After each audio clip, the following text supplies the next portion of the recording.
சென்னையில் தங்கம் விலை சவரனுக்கு 2640 ரூபாய் குறைந்துள்ளதால் முதலீட்டாளர்கள், நகைப்பிரியர்கள், இல்லத்தரசிகள் மகிழ்ச்சி அடைந்துள்ளனர். சென்னையில் 22 கேரட் ஆபரண தங்கம் விலை கிராமுக்கு 330 ரூபாய் குறைந்து 1 கிராம் தங்கம் 13,620 ரூபாய்க்கு விற்பனை செய்யப்படுகிறது. சவரனுக்கு 2640 ரூபாய் குறைந்து 1 சவரன் தங்கம் 1,08,960 ரூபாய்க்கு விற்பனை செய்யப்படுகிறது. 1 கிராம் வெள்ளி 250 ரூபாய்க்கு விற்பனை செய்யப்படுகிறது.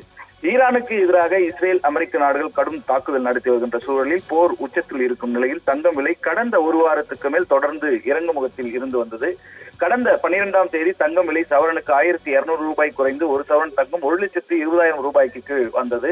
அதற்கு பின்னர் தொடர்ந்து விலை சரிந்து கொண்டே இருந்தது. இதன்படி தினமும் புதிய உச்சம் என்ற போக்கில் இருந்த தங்கம் இப்போது தினமும் சரிவு என்ற பாதையிலே பயணிக்க தொடங்கி இருந்தது.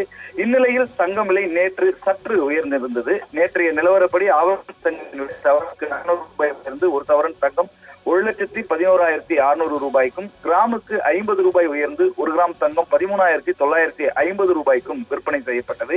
வெள்ளி விலையை பொறுத்தவரையில் கிராமுக்கு 5 ரூபாயும் கிலோவுக்கு 5,000 ரூபாயும் குறைந்து 1 கிராம் வெள்ளி 260 ரூபாய்க்கு விற்பனை செய்யப்பட்டது.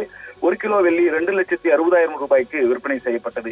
இப்படிப்பட்ட நிலையில் தங்கம் விலை இன்றைக்கு அதிரடியாக சரிந்துள்ளது. சென்னையில் ஆபரண தங்கத்தின் விலை சவரனுக்கு 2,640 ரூபாய் குறைந்து 1 சவரன் தங்கம் 1,08,960 ரூபாய்க்கு விற்பனை செய்யப்படுகிறது. கிராமுக்கு 330 ரூபாய் குறைந்து 1 கிராம் தங்கம் 13,620 ரூபாய்க்கு விற்பனை செய்யப்படுகிறது.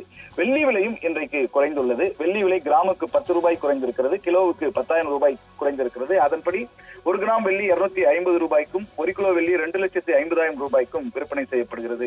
வெள்ளி விலை கடந்த 10 நாட்களில் மட்டும் கிராமுக்கு 50 ரூபாயும் கிலோவுக்கு 50,000 ரூபாயும் குறைந்திருப்பது குறிப்பிடத்தக்கது.